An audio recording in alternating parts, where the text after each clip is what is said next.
Top diplomats from China and the U.S. engaged in a frosty exchange on Monday as U.S. Secretary Mike Pompeo declared the two powers were stuck in fundamental disagreement over a range of issues from trade to China's domestic and foreign policies.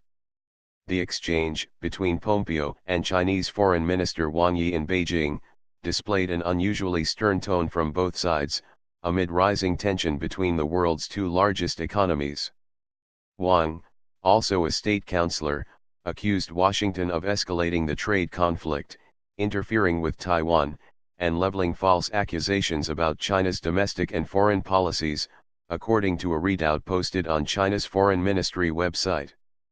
These actions have damaged our mutual trust, cast a shadow over the future of China-US relations, and go against the interests of the people of the two countries, Wang told Pompeo. We demand that the U.S. side immediately stop its wrong actions and words. Pompeo retorted that the issues that you characterized, we have a fundamental disagreement. We have great concerns about actions that China has taken, and I look forward to having the opportunity to discuss each of those today because this is an incredibly important relationship, Pompeo said, according to a Bloomberg report. Last week, U.S. Vice President Mike Pence made a series of allegations on every aspect of China-US relations. He accused Chinese student and scholar associations of being part of the Communist Party effort to foster a culture of censorship, and accused China of, among other things, military aggression in the South China Sea and interference in the U.S. midterm elections. Wang said cooperation should be the only choice for China and the U.S., but denied Beijing was interfering in U.S. domestic affairs. China is committed to developing a good relationship with the U.S. At the same time, China also resolutely protects its sovereignty, security, and development interest, he said.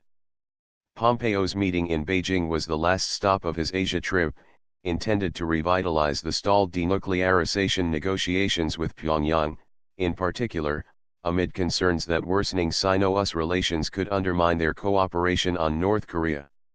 While in Seoul, Pompeo said North Korean leader Kim Jong-un had agreed to allow inspectors into the country's Punggye-ri nuclear test site, one of the main sticking points over Pyongyang's denuclearization pledge.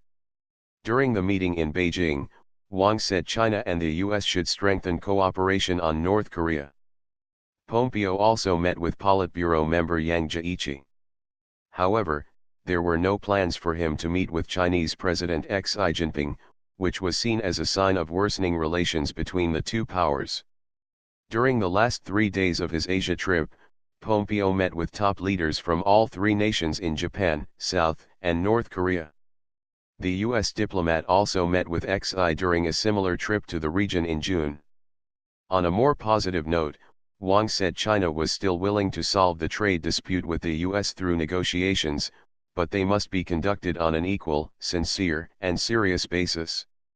Ties between the world's two biggest powers have experienced a sharp downturn in recent months, raising concerns that their trade war could spill over into other areas.